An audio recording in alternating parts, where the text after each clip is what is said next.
बच्चों, कैसे हैं आप सभी।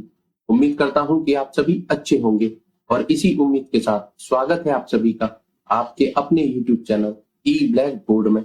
यहाँ हम सभी सब्जेक्ट सिखाते हैं बहुत सरल तरीके से। तो देर न करते हुए चलिए वीडियो को शुरू करते हैं।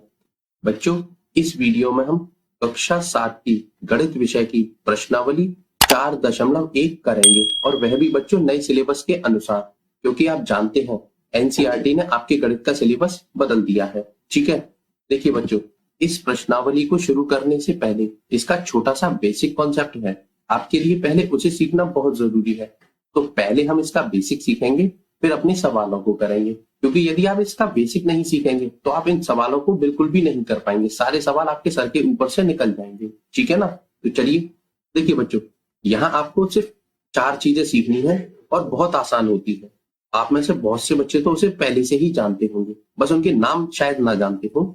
जैसे सबसे पहली चीज है आपको सीखने के लिए चर। अब ये चर क्या होता है? आप एबीसीडी को जानते हैं?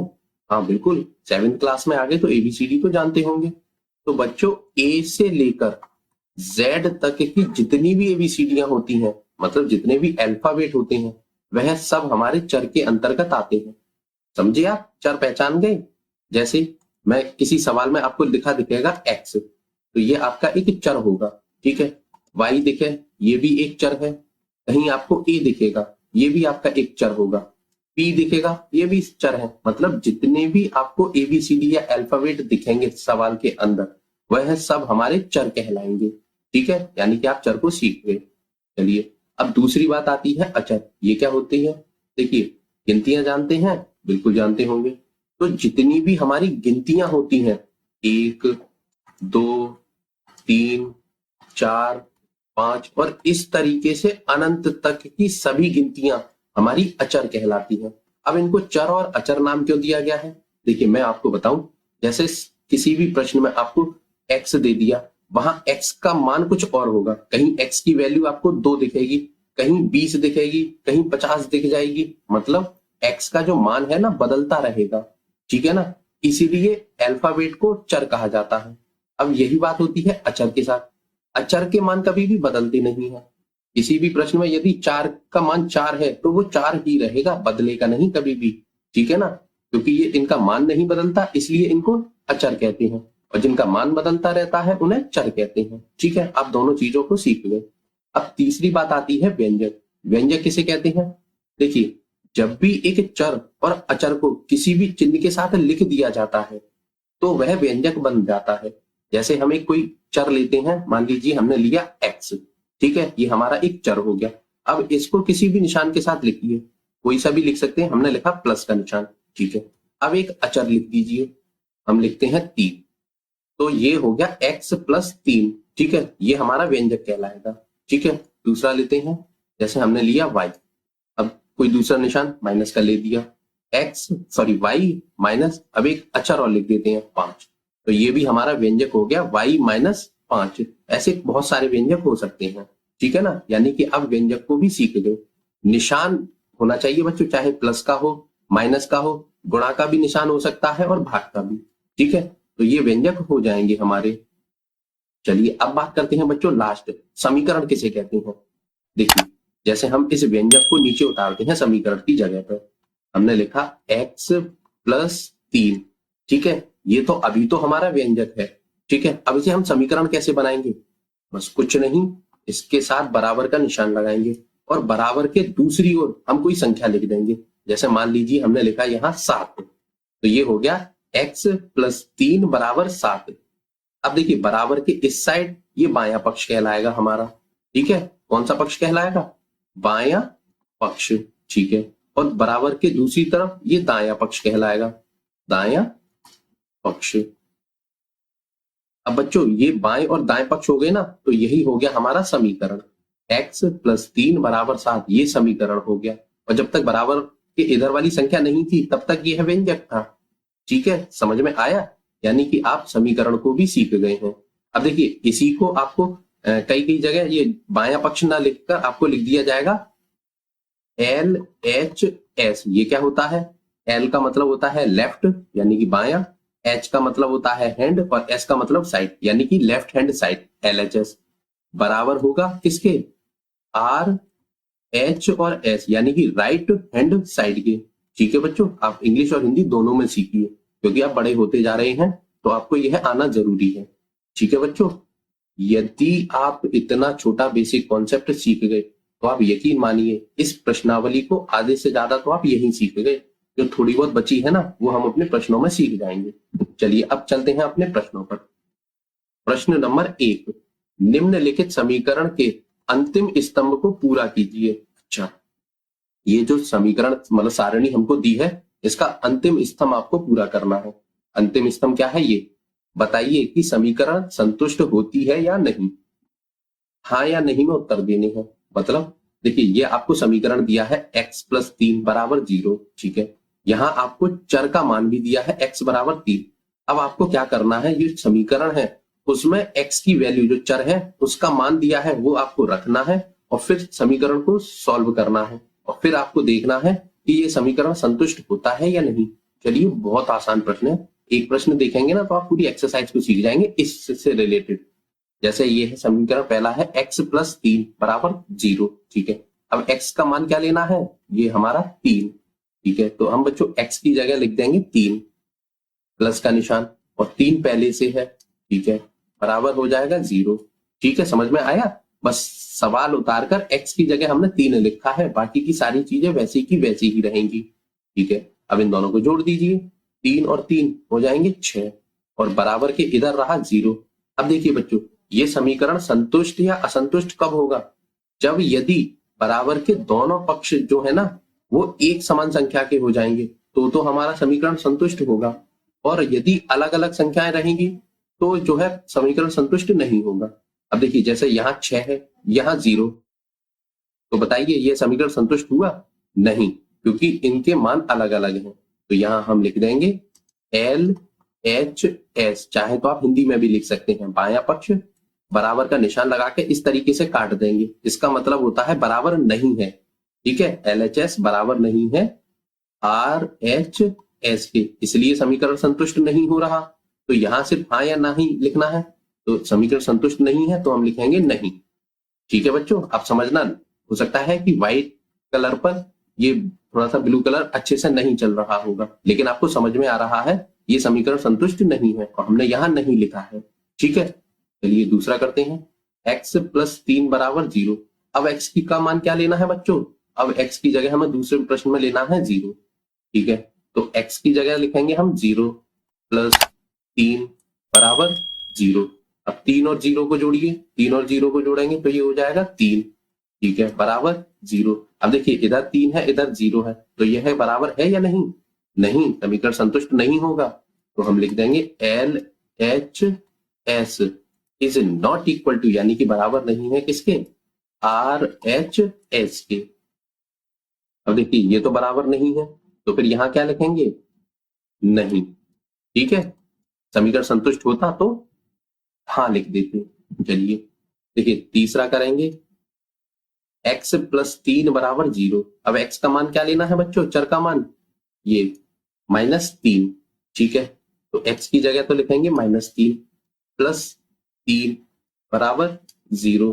ठीक है, अब देखिए, ये एक संख्या माइनस की है, ये प्लस की है। माइनस की संख्या और प्लस की संख्या हो तो यह आपस में घट जाएंगी, तो 3 में से 3 घटेंगे तो बचेगा क्या, 0, और इधर पहले से 0 है। अब देखिए, हमारे बाएं पक्ष का भी मान 0 है और दाएं पक्ष का भी, तो यानी कि ये समीकरण संतुष्ट होगा। तो हम लिख देंगे LHS बराबर होगा RHS, यानी कि दायां पक्ष बायां पक्ष के बराबर है। अब पक्ष में बराबर है तो समीकरण संतुष्ट होगा, तो यहां लिखेंगे हम हाँ, यह समीकरण संतुष्ट है। ठीक है बच्चों, चलिए चौथा करते हैं। x - 7 = 1। ठीक है, अब x की जगह हमें क्या लिखना है, ये है 7। ठीक है, तो x की जगह लिखेंगे हम 7 - 7 बराबर हो जाएगा 1। ठीक है, अब देखिए, इस 7 के आगे कोई निशान नहीं है तो आप जानते हैं यह प्लस की संख्या होती है। अब एक प्लस की संख्या है, एक माइनस की है, तो ये आपस में घट जाएंगे, तो 7 में से 7 घटेंगे तो बचेगा आपका 0। ठीक है, बराबर, और इस बराबर के इधर आएगा 1। ठीक है, अब देखिए, एक साइड तो मतलब लेफ्ट हैंड साइड में तो क्या है 0 और इधर है 1, यानी कि ये समीकरण संतुष्ट नहीं होगा। तो हम लिख देंगे LHS बराबर नहीं है RHS के। ठीक है, तो ये समीकरण संतुष्ट नहीं होगा, हम लिख देंगे नहीं। ठीक है, चलिए अगला करते हैं। देखिए 5वां करेंगे, x माइनस 7 बराबर 1 और x की जगह आपको लेना है 8। ठीक है, देखिए तो x की जगह 8 माइनस 7 बराबर 1। ठीक है, अब देखिए 8 में से 7 घटाएंगे तो क्या बचेगा, 1। चिन्ह किसका आएगा, बड़ी संख्या का। बड़ी संख्या 8 है, वो भी प्लस की है। चलिए इधर 1 आ जाएगा। चलिए अब देखिए यहाँ पर भी 1 है और बराबर की दूसरी साइड भी 1 है, यानी कि LHS यानी कि लेफ्ट हैंड साइड बराबर हो गई किसके, RHS के। अब बराबर है तो समीकरण संतुष्ट होगा, तो हम यहाँ लिख देंगे हाँ। बच्चों सवाल तो समझ में आ रहे हैं, मुझे पता है आ रहे होंगे, ज्यादा कठिन सवाल है नहीं। ठीक है ना। देखिए 6 में क्या है, 5x बराबर 25। ठीक है, तो x की जगह आपको क्या लेना है, 0। ठीक है, तो यहाँ देखिए सबसे पहले तो हम 5। ठीक है, अब x है तो x की जगह हमें लिखना है 0। अब देखिए एक चीज और सीखिए, जब भी आपको इस तरीके से दिखे 5 और x, अब देखिए ये तो अचर हो गया और ये हो गया चर।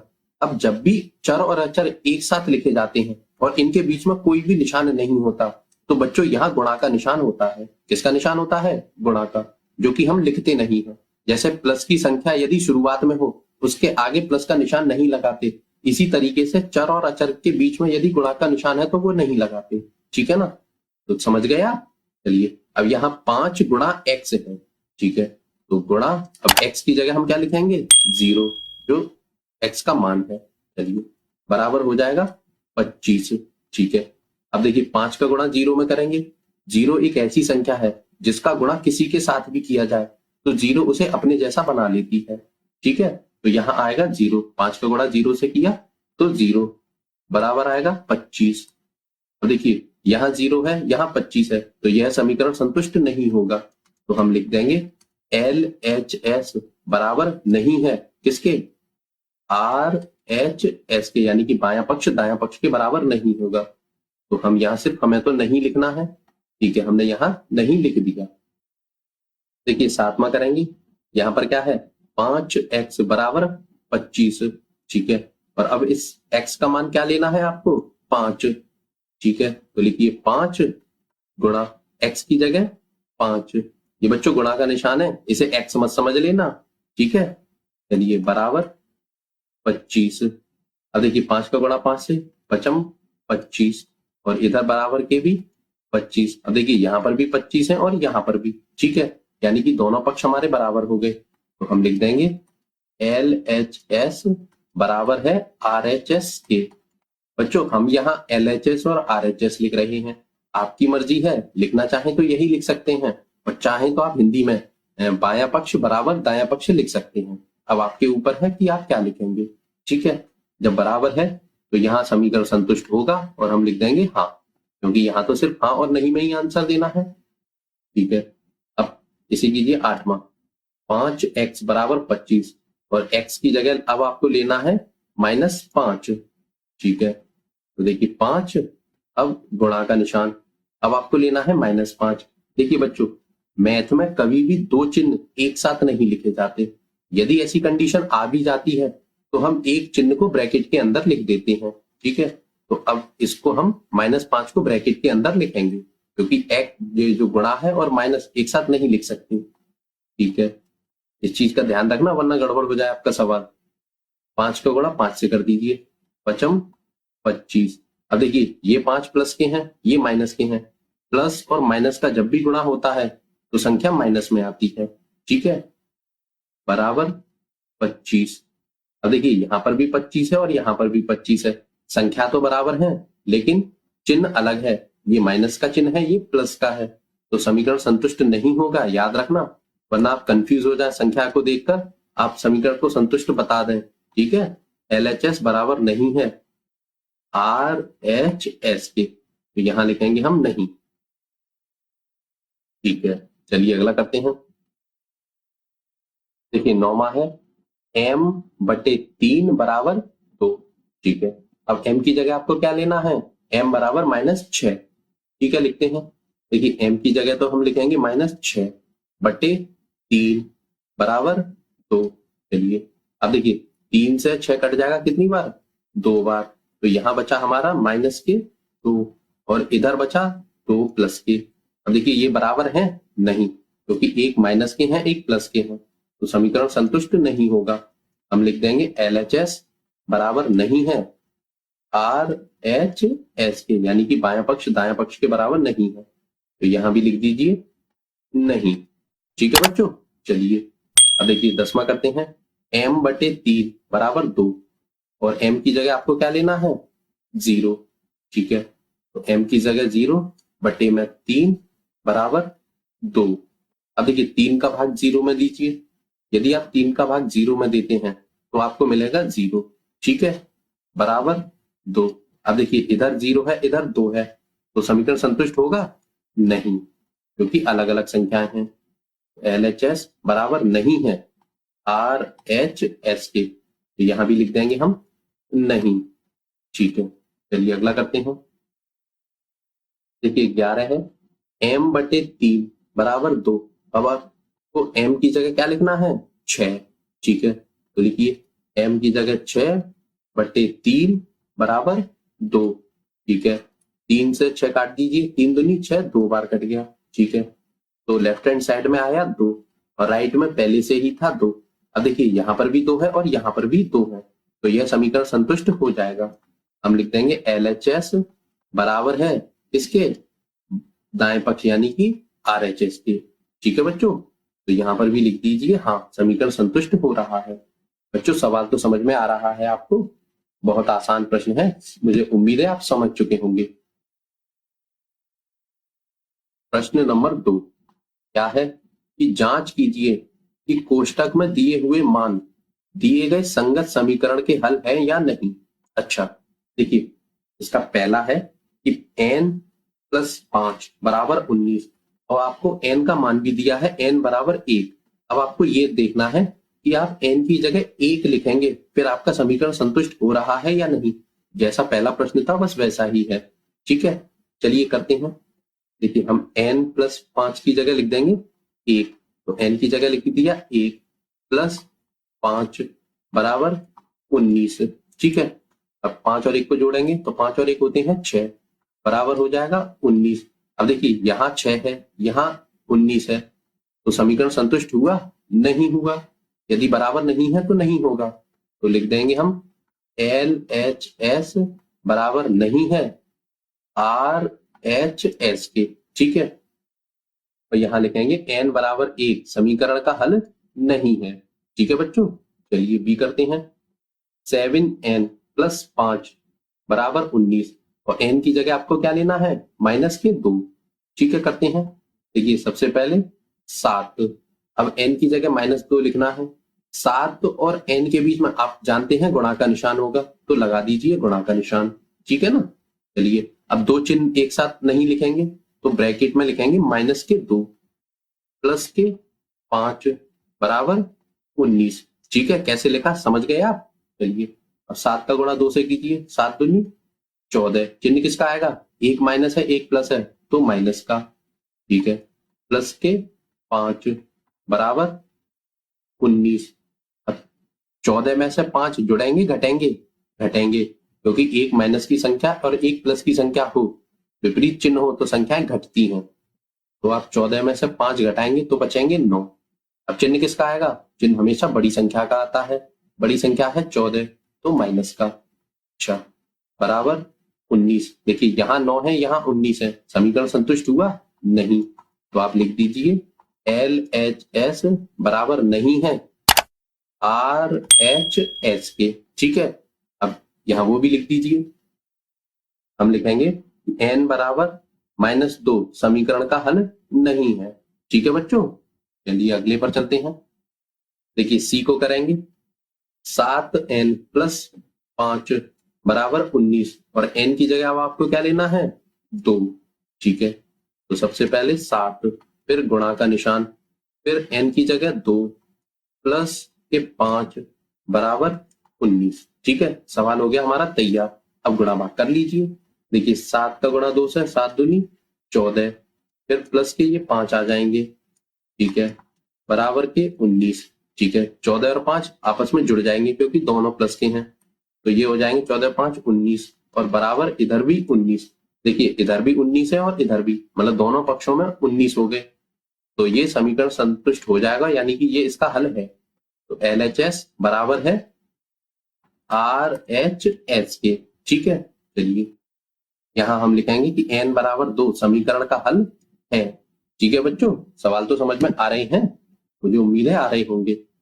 चलिए अब देखिए डी है 4p माइनस 3 बराबर 13 और p की जगह आपको 1 लिखना है। अब तो सवाल समझ चुके होंगे बच्चों। तो देखिए 4 गुणा p की जगह 1 माइनस के 3 बराबर 13। ठीक है, अब 4 का गुणा 1 से 4 एकम 4 माइनस के 3 बराबर 13।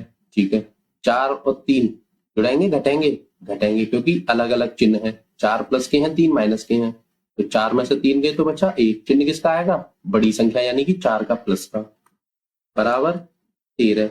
अब देखिए बाएं पक्ष में 1 है, दाएं पक्ष में 13, तो समीकरण संतुष्ट नहीं होगा, तो हम लिख देंगे LHS बराबर नहीं है RHS के।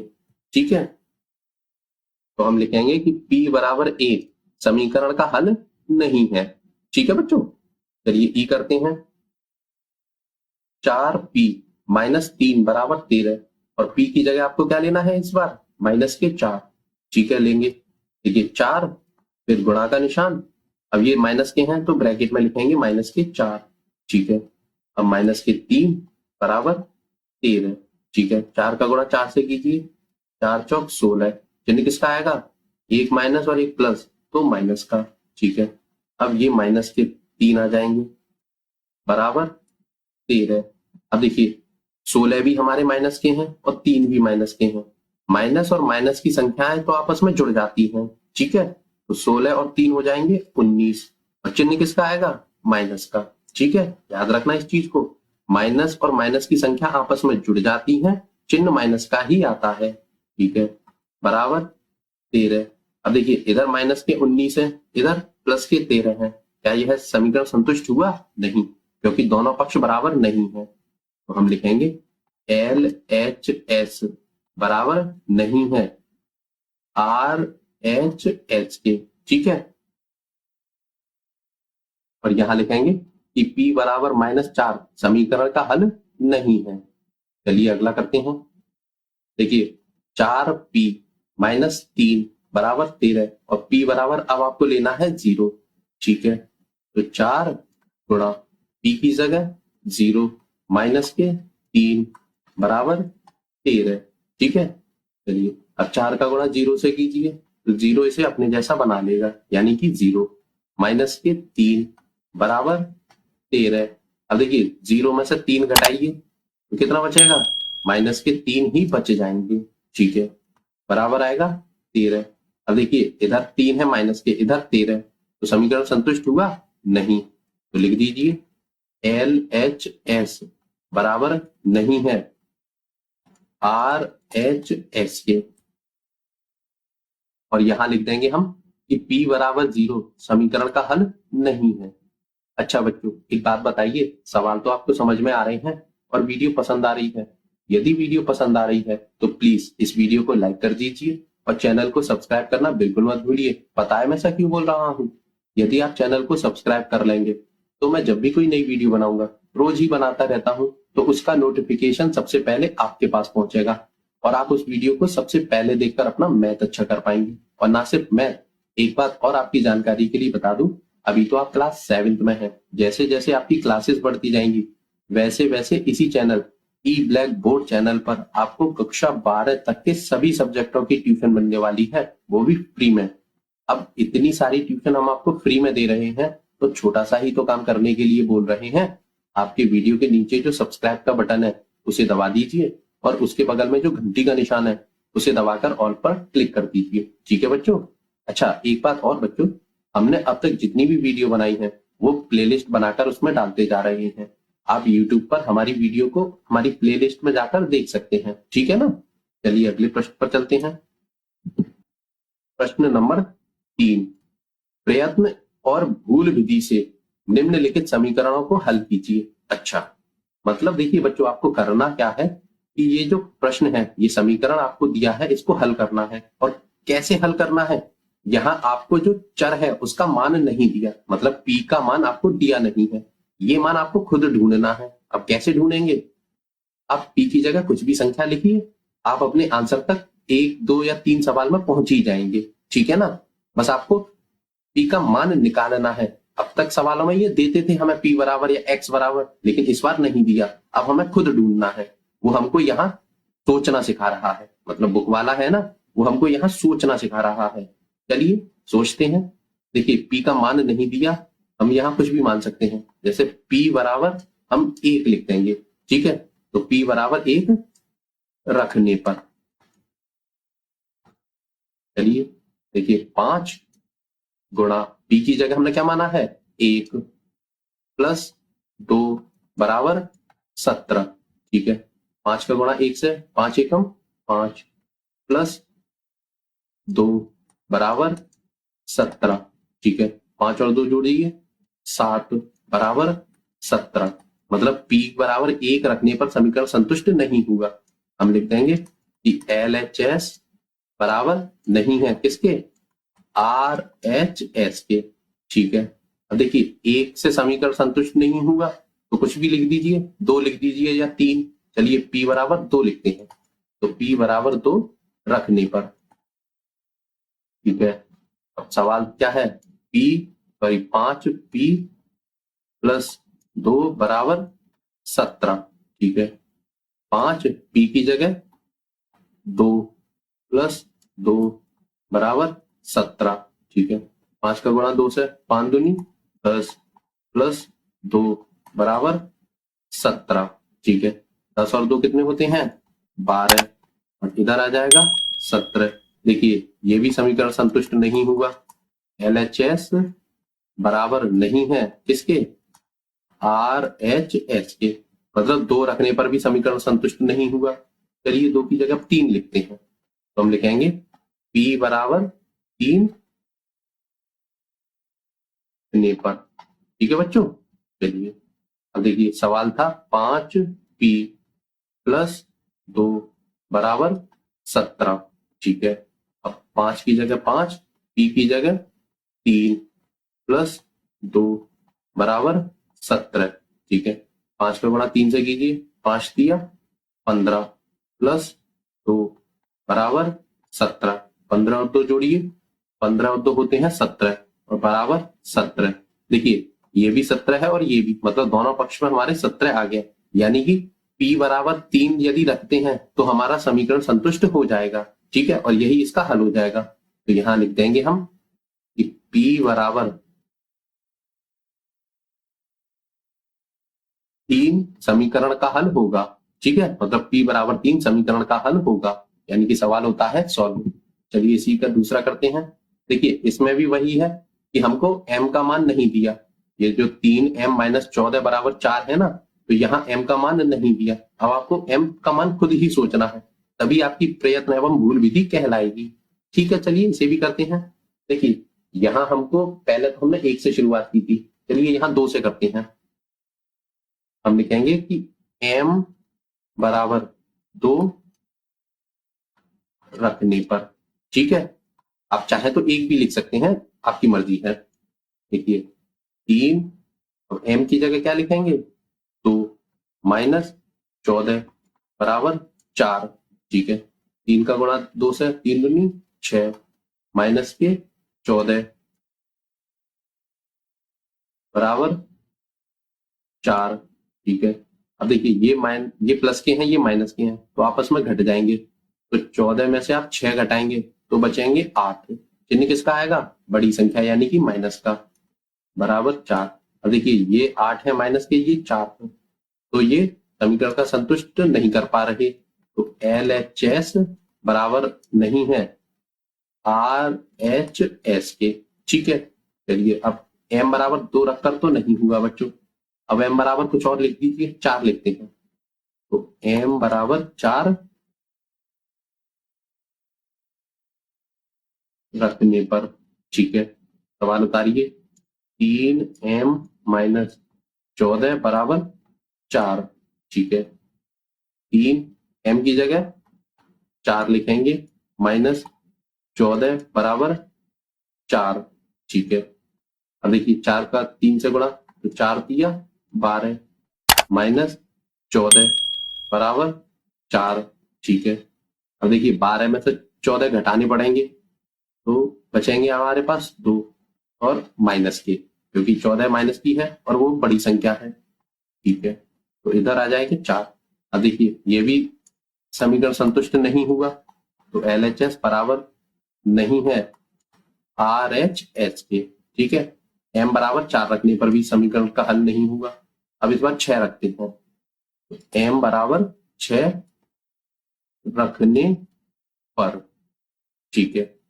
अब सवाल उतारिए, 3m माइनस 14 बराबर 4, ठीक है। 3m की जगह 6 माइनस 14 बराबर 4, ठीक है। 6 का गुणा 3 से, 6 दिया 18, माइनस 14 बराबर 4, ठीक है। 18 में से 14 गए तो बचे 4, चिन्ह किसका आएगा, बड़ी संख्या यानी कि प्लस का, बराबर 4। अब देखिए यहाँ पर भी प्लस के 4 है और यहाँ पर भी प्लस के 4, यानी कि समीकरण संतुष्ट हो गया। तो हम लिख देंगे, हम यहाँ लिख देंगे कि m बराबर 6 समीकरण का हल होगा, ठीक है। अच्छा बच्चों, अब आपके मन में एक बात आ रही होगी कि सर आपने 2 सवाल गलत किए तब 3 कर दिया, मतलब पहले हमने m बराबर 2 लिया, फिर 4 लिया और फिर 6 लिया। अब यहाँ 1 2 3 4 इस तरीके से भी तो कर सकते थे। क्या आपको पहले से आंसर पता था? हाँ बिल्कुल। कैसे पता चला, आप भी सीख सकते हैं। देखिए आपको करना क्या है कि आप इस समीकरण को देखिए, ये समीकरण क्या है कि 3m माइनस 14 बराबर 4, मतलब यहां आपको 3m की जगह एक ऐसी संख्या सोचनी है कि जिसमें से यदि हम 14 घटाते हैं तो हमें 4 मिल जाए। अब आप एक बात बताइए, आप किस संख्या से 14 घटाएंगे कि आपको 4 मिल जाएगा? 18। सीधा सीधा सवाल है, 18 में से यदि हम 14 घटा देते हैं तो 4 मिल जाएगा, ठीक है। अब यहाँ 18 आएंगे कैसे 3m की जगह? 3 तो ठीक है, अब m की जगह हम ऐसी क्या संख्या सोचें कि हम 18 ले आए? तो 3 छिंग 18, सीधी सी बात है, तुरंत आ जाएंगे। अब m बराबर 6 आपको पता चल गया, लेकिन आप डायरेक्ट नहीं कर सकते इसे, क्योंकि डायरेक्ट करेंगे तो वो आपकी प्रयत्न एवं भूल विधि नहीं कहलाएगी, ठीक है ना। तो इसलिए हमको यहाँ कुछ 2 सवाल गलत भी करने पड़ेंगे। हमें हमारा आंसर तो पता है कि हमें m की जगह 6 लिखना है, लेकिन उससे पहले हमें कुछ गलत करने पड़ेंगे। चाहे m बराबर 1 लिख दीजिए, 2 लिख दीजिए, 3 लिख दीजिए, तो एक आपका गलत हो जाएगा, ठीक है।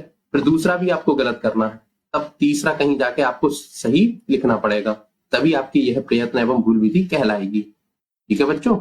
अच्छा एक बात बताइए, सवाल तो समझ में आ रहे हैं और वीडियो पसंद आ रही है? यदि वीडियो पसंद आ रही है तो प्लीज वीडियो को लाइक कर दीजिए और चैनल को सब्सक्राइब करना बिल्कुल मत भूलिए। कक्षा 12 तक के सभी सब्जेक्टों की ट्यूशन आपको तभी मिलेगी जब आप चैनल को सब्सक्राइब कर लेंगे। चैनल सब्सक्राइब करना आप जानते हैं, ठीक है ना, तो प्लीज कर दीजिए, और चैनल सब्सक्राइब करने के पैसे नहीं लगते। अच्छा बच्चों, इस वीडियो में हम केवल 3 ही प्रश्न करेंगे। क्यों? यदि हम एक ही वीडियो में पूरी प्रश्नावली खत्म करने की कोशिश करें तो वीडियो बहुत लंबी हो जाएगी, फिर आप ज्यादा बड़ी वीडियो देखकर मैथ से डरने लगेंगे, जो कि हम बिल्कुल नहीं चाहते।